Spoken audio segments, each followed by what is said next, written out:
I'm not hearing you.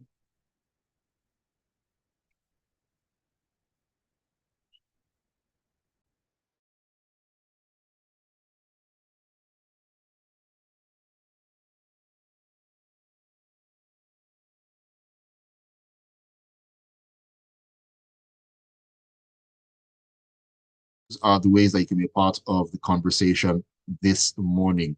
And just to give you a background, a backstory into what we're going to be looking at this morning. Now, in a country as diverse as Nigeria, where language plays such a very key role in communication, it is so essential that we also address the needs of the deaf community. So today we'll explore why sign language education is important in schools, the benefits that it can offer, and how this could change the lives of millions. We'll also take a look at what steps need to be taken to integrate this into our educational system. And joining me to talk about this beautiful morning is someone who knows a whole lot about this in the person of Treasures Uchegbu. She is the convener and CEO of SpeakingFingers Network. Very good morning to you, Treasures. It is a pleasure to have you on Lagos Talks this morning. Good morning, Nigerians. Good morning, everyone, and also good morning to you, Akito. All right, thank you so much for joining me this morning. Yes. It's You're great to welcome. have you on. And you know what?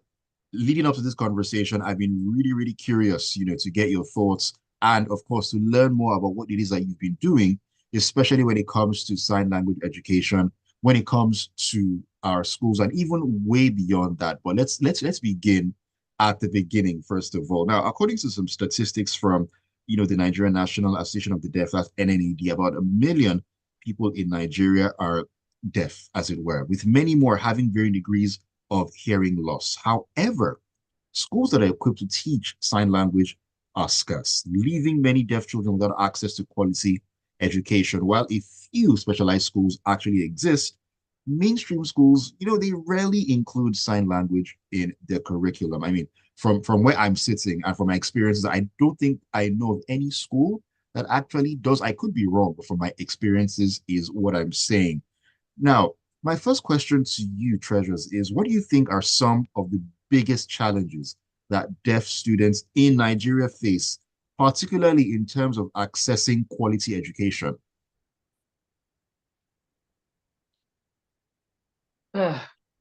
So, thank you so much for that highlight.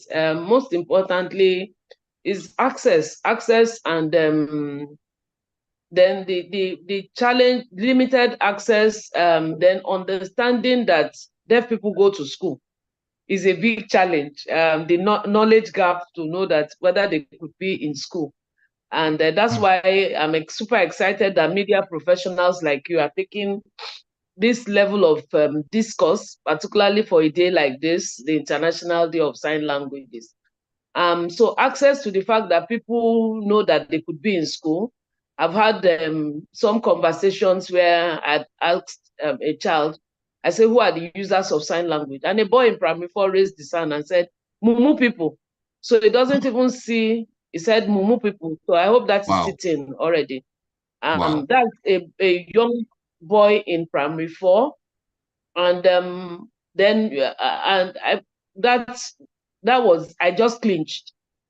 So if he grows up to become a policymaker, will he make policies for a Mumu person? He won't. So, and where is he hearing it? In his immediate environment. It is the Hmm. stereotype and the mindset that go on at such environment. So that's where he's speaking it from. He's from a community, he's from a home, and it's from a society. Then you now have some set of people who believe sign language is follow come. So the moment somebody becomes deaf, or They automatically they so, should and know I it or I they have a would know post. it. Yes, I have a post. So people don't know it's a learned language, it's a learned skill, and just like you learned English at some point in my life, I wasn't speaking English. There are people who will be shocked that now she they talk this kind of grammar. you know, I had to. I used to have somebody when he's speaking, I have a dictionary and say, what did you say? Why? How did you? So sign language is also a learned language, like you have English, French, Italian language, and every other language. So in answering to your question, sometimes the knowledge and awareness gap, which is what you are doing by providing us this time to have this conversation, is always a big challenge. Let's even start with that. Now, then you now move up to people knowing that they could be in school, access education, become whatever it is that God has written for them to become by virtue of their having expanded knowledge and capacity to be able to evolve into their better self. So, all right. then not to talk about the stigma and the discrimination that falls for those who didn't have access to education or have access to building capacity. And you now have those who beg to survive. So there's a whole lot. That sounds like But that sounds we like are quite a progressing. conundrum. But we are progressing. That is the key thing, moving forward, and should I say, breaking these barriers, and of course, changing the mindset as well. Because when you mentioned that young child who made that statement, I also cringed that, wow, a young child could have made such a statement, and clearly it was based on the sort of things that he had been told, or he had heard, or he had seen, where it pertains to deaf people being treated in a certain way. So that wasn't a natural reaction, or should I say an inbuilt reaction that child had. It's based on what he had learned and what he had seen, or should I say what he had been taught as well. Now, in your experience, is this something that you see on a very regular basis?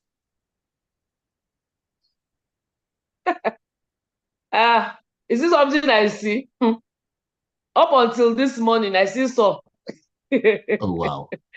I do in development practice, there's something called KAP. K for knowledge, A for attitude, and P for practice, particularly if you want to change the mindset of people concerning a particular issue or developmental challenge. Okay. So you do what is called KAP. So sometimes I pretend to be a deaf woman who just goes into an environment and I just simply sign either good morning, or for the schools, I just sign this, and this means toilet. And I see people running here and there, going up and down, or they'll say, maybe she won't chop. Or maybe she dey look for money, give her money. Nobody could provide me with information to say, okay, or as simple as taking a biro and a paper. Then for me, probably how I got into this whole drama, as it were, it was a deaf I tested who had HIV, and I decided I was going to learn sign language. And that when I learned, I was going to provide life skills for young deaf people. So not like a regular interpreter that we see on screen. So my work is very much on the at the background, to be able to provide them with the skills, the capacity, the competence, and character to be able to sit and have an interview like I'm having it today, or be able to sit at the table where decisions are made or policies are being advocated for themselves by themselves, because they have the requisite skills, they have the exposure to be able to do that. So I see it every day.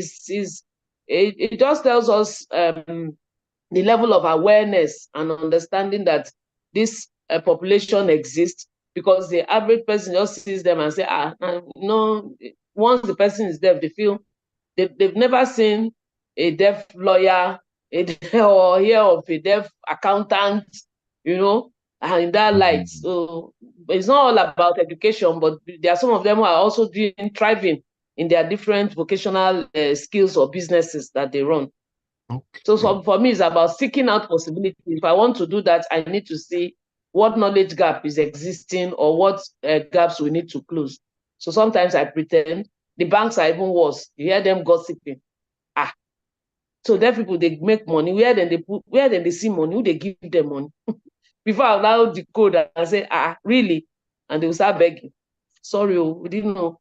And so it's about the everyday kinds of conversation that people have in their homes, in their businesses about a deaf person. So there is it's so existing. much. I see it every day. There is so much that See, definitely needs to be done to change that mindset yeah, and that perspective. Because I mean, I really yeah, can understand why anyone would see someone who is deaf and automatically believe that, oh, because one is deaf, the person isn't an intelligent person or brilliant or mm, mentally there. I'm trying to, should I say, add the two of them together to figure that out. I mean, their deaf doesn't mean that they don't have other faculties working for them. They just don't have one particular sense working at that point in time.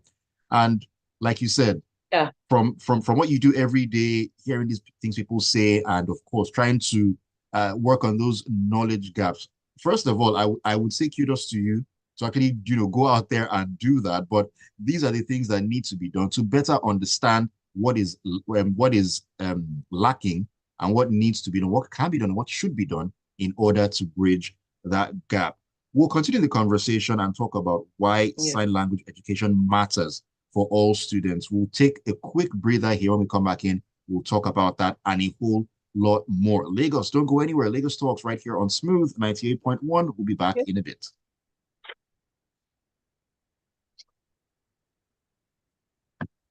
We have so much to learn as people. We have so much to learn as people.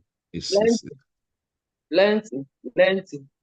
I'm trying to see if I could log in with my laptop. I'm a bit more comfortable using the using a laptop. laptop. Okay, yes, you can try. You can try. Hopefully that will I'm work. trying. Mm. I'm trying to see. It's a 1 minute break. So if you can do that before we come back, it's all well and good. Okay. If not, we could continue. Except that, well, I think it still looks good. So far, so good. Thank God for Oh thank God yes, for alternatives. yes, sir. And your network being fine, Okay. perfect. That's the cocoa. Your network working Yeah, perfect. fine. That's the important Yeah. thing. So we're good. We're good. Okay. Mm.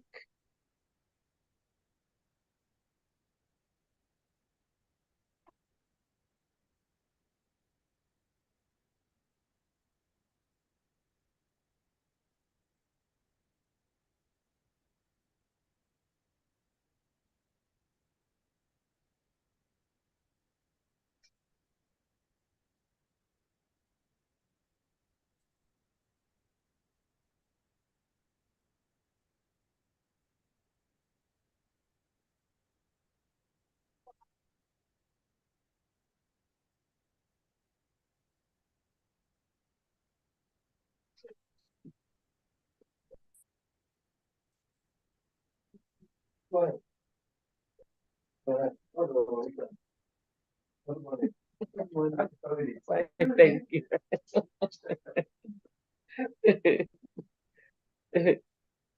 Here we go again. No, it's slow. You know, let me just continue here. It's still Can be misbehaving. so destabilized. Yes, yes, yes. Yeah. Well, it's fine. It's just slow. I don't know. It wants me to sign to it.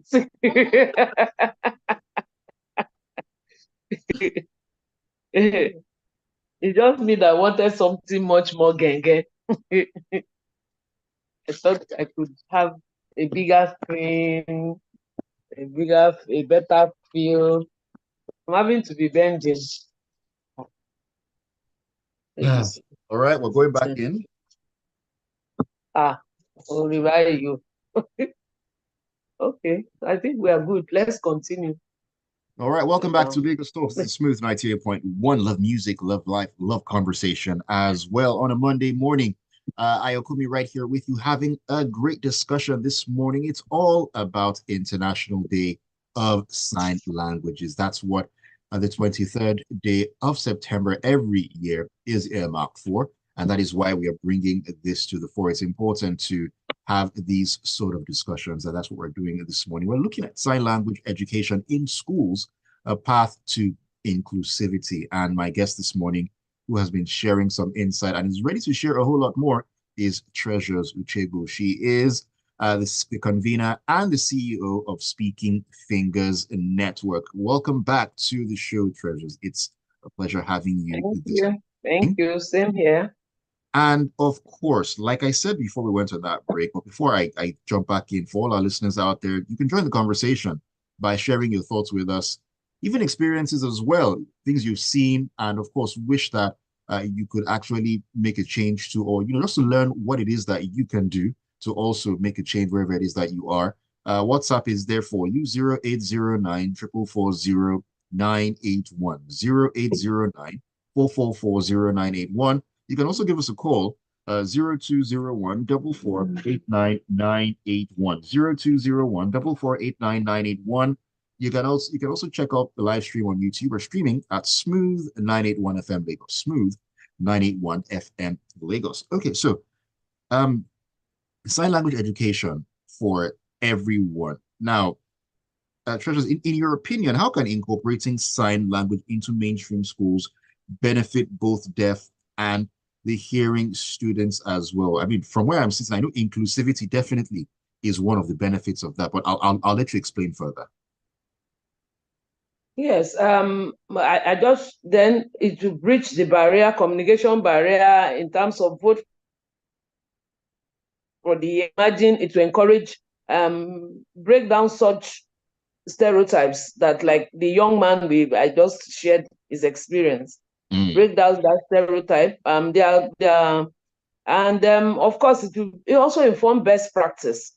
Best practice being the sense that that deaf young person or that deaf student is also being put in what he faces out there in the world. The world is not exclusive. We are all here. So I walk past you, you don't know whether the person is hearing or deaf. So if you provide that kind of environment, you foster conversations, foster development, then bridge all the gaps that could be, because the hearing peers and the deaf can actually exchange ideas. Like I always jokingly say, I say, what if the cure for COVID or the cure for HIV is resident in a deaf child we have not harnessed or harnesses or potential? So you find out that, so because for the deaf person, the person is introspective, although I know that there are a lot of sanguine among them that are not just quiet in themselves, even though, so they have their loud silence, very loud silence. We have to always tell them at the camp, if you want them to be quiet, you say, put your hands in your pocket. So it will force To force them so to be calmer. Yes. So I said, put your hands in your pocket because they make the noise with the hands. So you find out that so it can foster communication with the hearing and the deaf person. And more so, it fosters development because like the UN says, leave no child or leave no one behind. You're harnessing the potential of that person because every one of us, we have our different thinking capacities and abilities that we have that is innate inside of us. You might just take a teacher that is very inspiring to draw out the juice that is resident in that child, and voila, development is happening. And for our learning will be more enriching because, for instance, I run life skills sessions, so there are times our sessions don't have to be academic. I remember once a school head was asked to nominate her deaf students for our camp, and the next thing I would hear was that ṣé àwọn ọmọ tí ò brilliant yẹn lẹ́fẹ́ ní kó wá sí àwọn ọmọ tí ò intelligent, and I'm like, madam, that was a school head saying that. Yes, a school head saying that. I said, madam, excuse me, that our camp is not, there are 9 levels of intelligence and they are still researching more. So it's not a maths and English or a subject camp or a subject learning. We use a whole lot. I can decide to put on my tracksuit and take a football because I want to teach goal setting. I remember a goal setting session. That was how we held it. Instead of you coming to say goal must be smart, you use activities. You engage their minds, their intellect, their bodies to be able to teach whatever skills. So what does that tell us? We that are trainers, we that are parents, we that are custodians of providing learning, it continually makes you a student. You are ever young. So for you to be young, remain young, remain relevantly young, You need to begin to think of ways to teach in a way that child can learn. Very true. So you Very, see very that true. once you're teaching in a way that somebody can learn, what makes you? You're a continuous learner. And it's about continuous and never-ending improvement for you as a trainer and for that child, because he or she will also learn to adapt and say, oh, okay. So there's a lot of enriching benefits that is inherent, that could foster our collective development, indeed, if we provide an inclusive environment for not just for learning and for living also.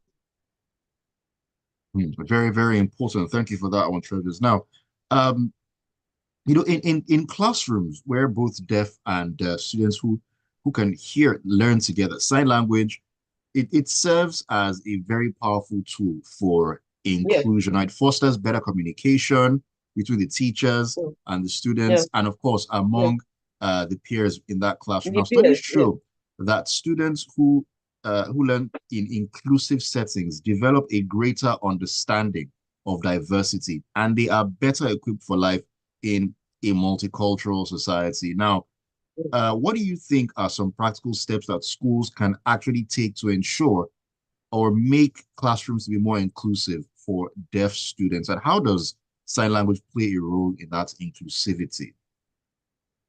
Beautiful. Let's even start from where these teachers come from.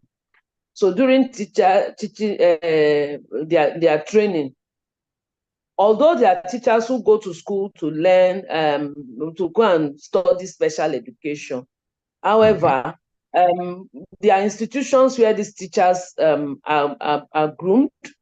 Our National Institute for Teachers, I think NUT, could embed sign language into their curriculum. I currently lecture as an adjunct lecturer at the Lagos State College of Health Technology. They've integrated sign language into the curriculum of the School of Health, where allied healthcare professionals are also learning sign language.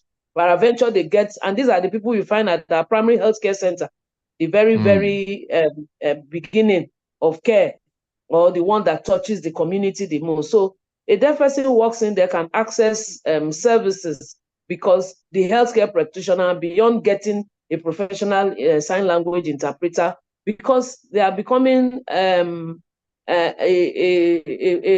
will I say it? They are becoming most wanted. Pardon me to use the word, because like our healthcare professionals are going out in droves, the interpreters are not much. It is demanding, it's stretching. So at least at the basic first aid level, you could do that. And at the least, you know that you could bring out your biro and paper and have a conversation to ask. So you could do basic name, age. You ask, how old are you? How old? Basic sign language could be taught at the point where these teachers are being groomed. Then employment of sign language interpreters who can also bridge that gap within the school environment. Then peers, just like I said, can be integrated while the interpreter is also doing that. They can hold classes where their peers are learning. Then encourage, I know of a university where a deaf person had enrolled to study, and during his time, there was no interpreter in the university at that time. He took it as a personal responsibility to train his seat partner. And that one, at the end, the university retained him as an interpreter for the university. And they started from there, they started breeding others. So it's just about one person lighting the candle, and every one of us is burning. Providing platforms like this for us to have such conversation and discourse, I know will ignite some. Probably a special education teacher that has gone into business can rethink and say, oh, I think I'm needed, more like from the place of mission, and say, oh, let me go back into the classroom and see what it is I can do. So, but beyond classroom, in our larger society, what is happening? How aware are we? So I might not be a chance to go back to school again and say I'm learning, but what steps? So there are institutions, there are programs, sign language. I know that the Association of Sign Language Interpreters also have classes. They hold classes here once in a while. Then, of course, we have places where sign language is provided.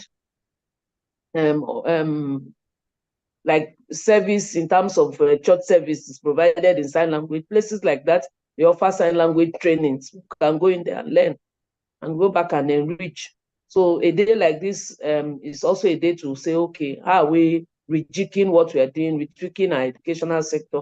I know a school head might be hearing this and say, okay, I would like to rethink what I'm doing in my school, and trust God that together we'll be able to foster that growth and development, and our world will become better because we are leaving no one behind. Leaving no one behind. That is the case. Yeah. Everybody needs to be carried along, Yeah. teachers, students, everybody needs to be carried along and to be on the same page as well. Let's take a quick breather. And when we come back in, we'll continue the conversation. It's all about International Day of Sign Languages. I'll take your messages and your calls as well. Treasures is still with me, who is sharing knowledge and, of course, giving us a very good perspective on this particular discussion. Lagos, stay with us. We'll be back in a bit.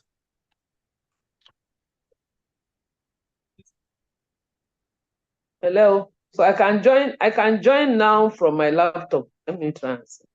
Yes, you can. Yes.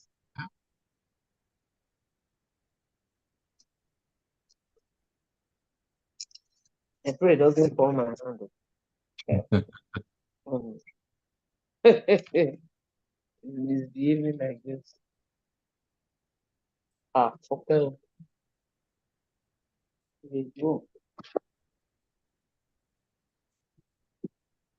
So you just mute the phone. Just mute the phone. In case the laptop wants to show itself, you can just switch back to it.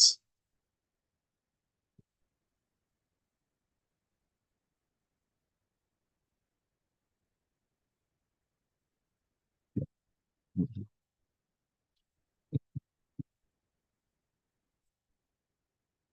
need to start practicing for the real world.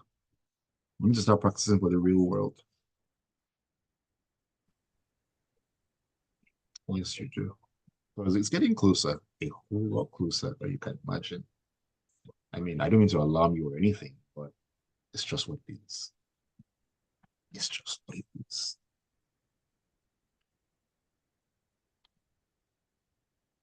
Are you good to go? Yes, I am. Okay, fantastic.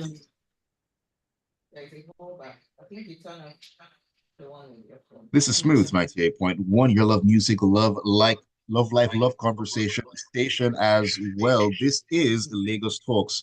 Welcome along to the ride, Lagos. It is a great Monday morning, and we're having a conversation centering around International Day of Sign Languages. That is where we are this morning. That is what we are talking about. You're welcome along to join us on 0809 444 0981. That is the WhatsApp number to send your messages on to. You can also give us a call on 0201 4489981. YouTube, we're streaming live at Smooth 981 FM Lagos. Smooth 981 FM Lagos. My special guest is still with me on this journey. Treasures Uchegbu. She is the convener and CEO of SpeakingFingers Network. We're looking at sign language education in schools as a path to inclusivity. There's a message here. This is from Kristen. And Kristen says, just a question. He says, does sign language have dialects, just as we have different dialects in language? Well, Kristen, from what I know, different countries have their different forms of sign language, but I'll let Treasures give more perspective on that one. She's the expert on this one. So Treasures, as Kristen said, does sign language have different dialects? Okay. Yes. Just like we have different dialects. Yes, we have over 300 sign languages all over the world. 300. So, like yes, that sign language is universal.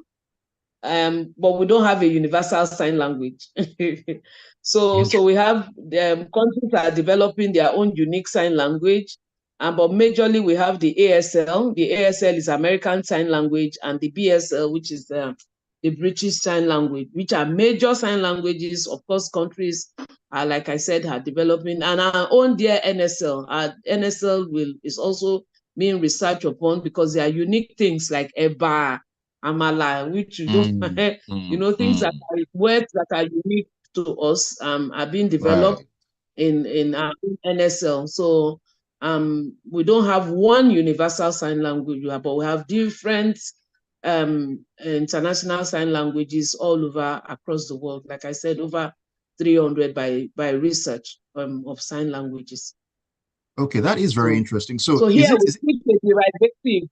To give clarity, we speak a derivative of the ASL, the American Sign Language. Oh, okay. So is it safe to say that because there are different languages across different countries, that would then influence their style of sign language in those countries, right? Yes, their style, and their yes, their style of sign language. I would say, I would call it style, like you have said. Then the syntax, the different ways that they sign. But most times they are not also too far on and the other, particularly countries that use ASL.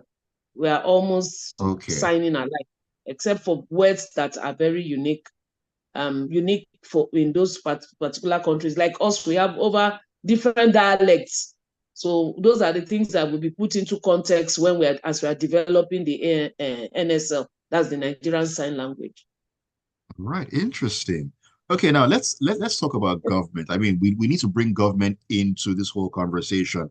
And I know that while the Nigerian government has actually made strides in recognizing the rights of people with disabilities, sign language education still lacks a solid legal framework. And I know that passing legislation that mandates sign language inclusion in schools could actually transform the educational landscape for deaf students. Now, countries like Uganda, South Africa, they've already taken steps towards implementing these policies. Now, how important is government policy in driving change for sign language education?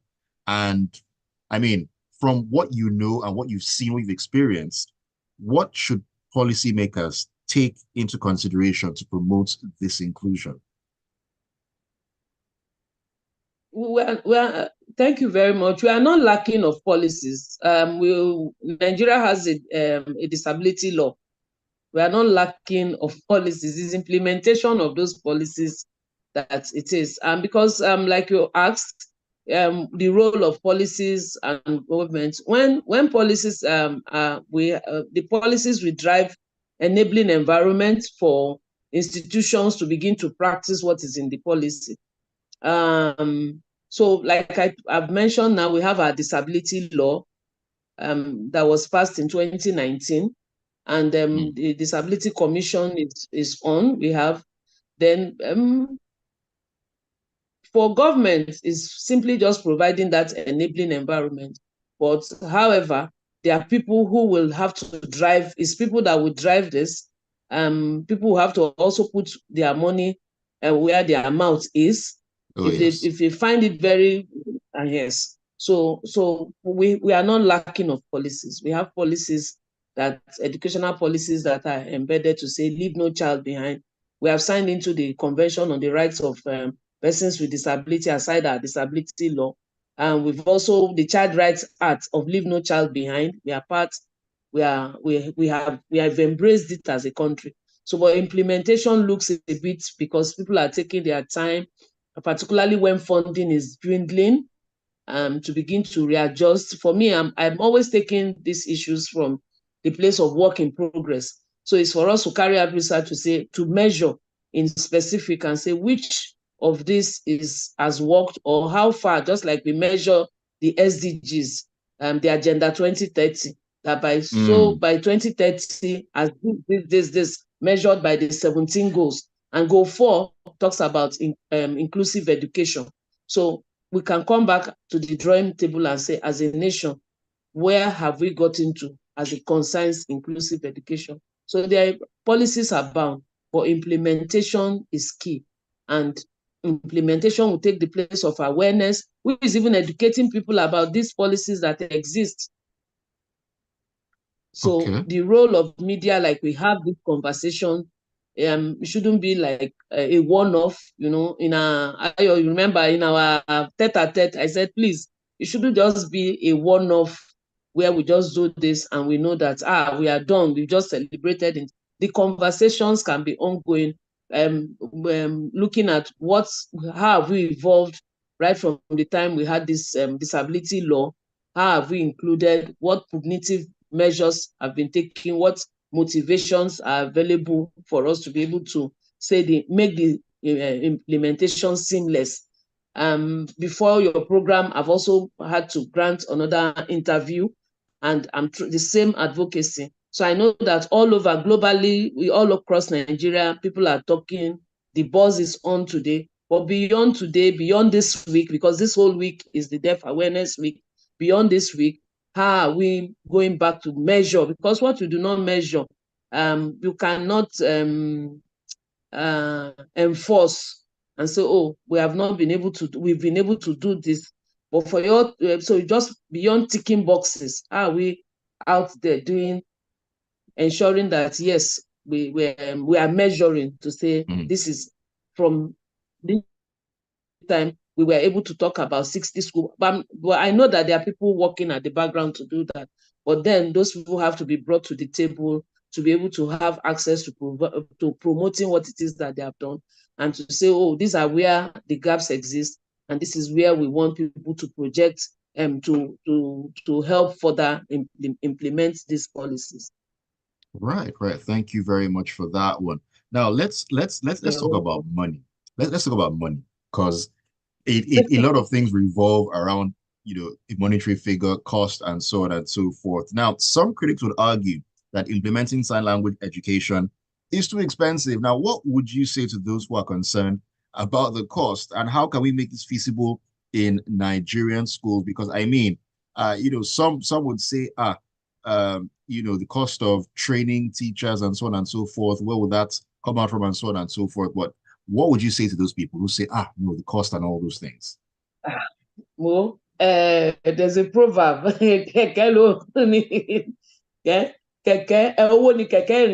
That's money drives, Yes, we must talk about funding and funds to be able to drive this. I would rather say we should look at the long term, do this from a long-term view rather than the immediate benefit. It will cost money. Then look at it from the point of investment for schools that are doing that. Because in the long term, I remember when we started on this journey, I could almost say everything came out from my own personal post. This year's camp was a testament of the community we have built. People came around us to be able to say, oh, okay, we want, and the quality we had from the ones we've had before was a different ball game. It was a game changer this year's camp, and people gave. We got scholarship from the DLA program. There's an academy, the Daystar Leadership Academy, to have our teenagers joined thousands of other teenagers that are hearing to partake in the camp. Sometimes collaboration, partnership with people who are already doing or have funding for this. It is a sectorial approach, multi-stakeholder approach. Parents who are also willing to say, okay, I could volunteer since I already know how to speak to my child in sign language. Can I volunteer to teach? We can get volunteer teachers to do that. It doesn't have to be, doesn't have to be in terms of paper currency. Technologies, something I didn't mention was that if you are not able to say, provide a sign language interpreter, can you caption the videos that you play? Can you use visual aids? Can you use maybe PowerPoint presentation in your teaching to make it more engaging activities? So you could bring in volunteers. You could bring in people who have these resources to say. I remember a time some years back, I did coding for our deaf students. It was African Code Week. That October, I went to do training. I came back, collected all my friends. In fact, 2 laptops were burnt in that process, but people didn't mind. They were happy that the fact that, so I started them on scratch. And on Saturday here, we were at the Lagos Career Summit. and they saw other students like themselves coming to present tech ideas. And I told them, you could also do this, because that was our first time participating. So we wanted to just go and see what could happen. They said, well, we could do this. They were shocked to see the dreams and aspirations of our deaf students. One of them said, I want to be an engineer. So you so they were like, so a deaf person can be an engineer. So if you, for somebody like that, you could begin to say, okay, can you provide internship opportunity for such person? So it is a multi-sectoral approach we must take in providing solution. I know that, and look at it from a long term, and not just what is immediate. Immediate, we will drink the garri, we will stretch ourselves to be able to do this. We'll reap the We will benefits stretch, further down. but the benefits will, because if he ends up becoming an engineer, it's going to be an exceptional engineer, in the sense that he'll begin to think in terms of solution, how he can bring other deaf and young persons with disability on board. One of the things so, and another thing we do during the camp is to get 20% of the attendees of the camp hearing people from our clubs who are already learning sign language. So you come in and be able to, you have another population called CODA. CODA are children of deaf adults. So we also give them access to come into camp. So, so that at the end of the day, when they are in close contact with their deaf peers, when they sit back, they can think of solution, they can think inclusive in whatever it is that they are doing. They are inclusive, they are inclusion minded in their solution, in profiling solutions. So at that point, such a deaf engineer will not just be, he is thinking, how can my other peers who may not be able to hear or speak, how can they also grow? How can I grow their mind? Because definitely he will want to teach sometime, maybe during his NYSC, or maybe put him in a school. His level of delivery will be different. Will be different from every other person, because he's been given that opportunity. So I think when people know better, they'll do better. So my advocacy here is the fact that, yes, it may look very cumbersome to training teachers. Like I mentioned, there are platforms. People can take it as a personal development. It doesn't have to be an institution taking them. If the institution now wants to do it, well, somehow it will take the sacrifice of everyone. COVID has taught every one of us to adjust. So I think part of that adjustment is to call your team together and say, look, this is what we want to do. We want to make our services inclusive. How do we do it? And begin to hear people, they will contribute. It's not a one person, one man trying to do it. Just like we would say, we'll leave it all for government and say, government will not. It's a multi-sectoral approach. That's how I reason from a developmental mind. All right. This is my own initiative, for instance. It wasn't something that I was waiting. It was that deaf young person I tested whose result came out HIV. And I said, oh, what can I do? And today, I'm not just doing it alone. We have different platforms of expression. On Thursday, we'll be hosting a taekwondo session. My grandmasters have been grooming them for 2 years. They've graded them. They are currently preparing them for a championship in Brazil. That is fantastic. I wasn't taking my own taekwondo sessions serious, but I'm happy today that I can sit back and know that there are other young deaf people that have been raised as a result of my own challenge. So there are different dimensions. I told you of the tech aspect. I just felt, Scratch is pick and drop. They could learn, and they came up with their own app. So they could develop app. They could come up with technology. And the truth is, who wears the shoe knows where it pinches. So they are going to bring very innovative solutions, but their minds have to be expanded. Their capacity has to be built to be able to do these kinds of intervention. They could also work in the media. You know, Treasure, let me interject right there. We need to take a very quick break, our final break before we begin to wrap up the conversation. Interesting one this morning on Lagos Talks right here on Smooth 98.1. Don't go anywhere.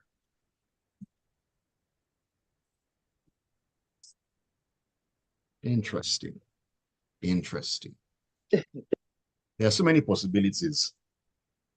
Well, people just Are need too to many.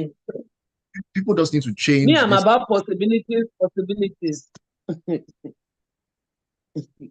People about what can be possible. exactly. I mean, if we can start from people changing the sort of thought process they have when it comes to Yeah. deaf people, to start with, that is one major challenge dealt with. Yes. Yes. It's the mind shift, most importantly. It's the mind shift first. Hmm. The same way I challenge us hearing, I also challenge them at the deaf community. That nobody will speak your language for you. You have find ways, find ways. You hear some of them and earlier on in the when we started say, are they going to pay me? I say, pay you because they want to provide you access. You don't understand? Go out, teach your friends. Let them say, hey, so I can teach. Some don't even know that they can come out there and be able to teach. Say, hey, so I can teach. Somebody can learn from me. I say, why not? Your parents can learn from you. I even had to put incentives for my deaf students. If you teach any of your family member, they earn their place into camp. I tell you, there's a young boy who came to camp. Um, the brother earned his way to camp. He just lived for 15 years. By the time he finished, do you know what? He started a mass engagement. And he just lived 15 years. He's late today, but his legacy, we now have a scholarship in his name. His legacy continues. Wow, Even in death, he was winning academic excellence. They were bringing his award home. that is amazing stuff. All right, let's round up on the conversation. Yeah. Time has flown by. People should learn sign language. Oh. All right, welcome back to the final moments of Lagos Talks Yeah. this Monday morning on Smooth 98.1. It has been a great time this morning with Treasures Uchegbu. We have been delving into sign language education in schools and looking at the path to inclusivity. It's all about International Day of Sign Languages today. She's the convener and CEO of Speaking Fingers Network. It has been a pleasure having you, Treasures. And just as we begin to wrap up on this conversation, I also just I need to ask you about the future of sign language education. I mean, the goal is obviously to create a more inclusive society where deaf individuals they can thrive. Starting with education, education is key. The inclusion of sign language in schools is just the first step. Now, for you, from everything you've done, you're doing, you've experienced, you've seen, what do you hope to see in the next, let's say, 10 years regarding sign language education and inclusivity in Nigeria schools? Also, how important or how you'd love to see the mindset of people change when it comes to those who are deaf or who have hearing disabilities? Yes. Thank you very much. I'm excited because the next 10 years is going to be exciting. It's an exciting season because people are becoming aware. Right from the very first International Day of Sign Languages in 2018. So does it mean that deaf people hadn't been existing before 2018? So that was a major milestone and it has not stopped. And we are celebrating it today. And we have a platform to also still speak at Smooth 98. So we're excited. We are excited that the next 10 years would be years of people being aware. I see it also being a normal place where I walk into somewhere and I do, which is good morning, and somebody is not looking at me and saying, or walking away. I've seen different gesture. Mm, mm, So I'm going to chronicle that into a piece, a piece that somebody can read or a video. I see a lot of programs providing sign language training. I see a commemorative day like this where sign languages are being learned in different parts of the world. Then in the classroom, I see more inclusivity. I see people understanding that it is normal place to be able to say, let's speak sign language. I see investment in providing mm, education, providing funding to see technological advancement. for learning for the deaf and also persons with disability. Then deaf-led schools where deaf people, like the school where we started, Hope Fountain School for the Deaf, where we started. I'm super excited about this school, 20 years and still running, providing Amazing. qualitative education for the deaf. It's exclusively for the deaf. And there's no apologies for it. So whatever. You're muted, Treasure. You're muted. You're muted.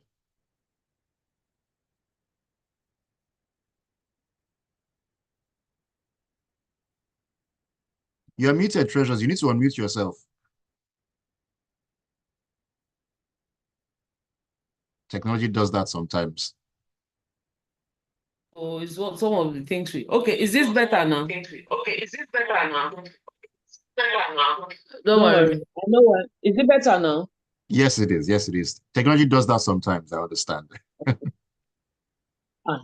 Okay. So I was talking about I'm seeing possibilities. I see possibilities. I see more awareness. I see platforms where it becomes a normal place for, oh, somebody just walks up to you and you don't consider the person strange for being deaf, or the person is a beggar. So I see mind shift. And the more I see people not thinking that sign language is follow come. It's not, it's not inbuilt, you learn it. It's not inbuilt, it's a learned language and people can learn. So a day like this, where people are providing clusters of language learning at different places, ensuring that people, then yes, the use of virtual learning, AI empowered sign language interpretation. I see people coming up with such, and let it be deaf-led. So I see some let it be deaf-led, where our young people are also taught, deaf young people are taught AI, and they are doing that to bridge those communication gap. And I see people not calling my deaf students mumu people, and dispelling words like deaf and dumb. The word dumb connotes that the person is stupid. So please, those derogatory and stereotype drivers, please, we should do away with such things. So, and I see more media people talking about advancements in the sector, turning out to be a research document to show. So.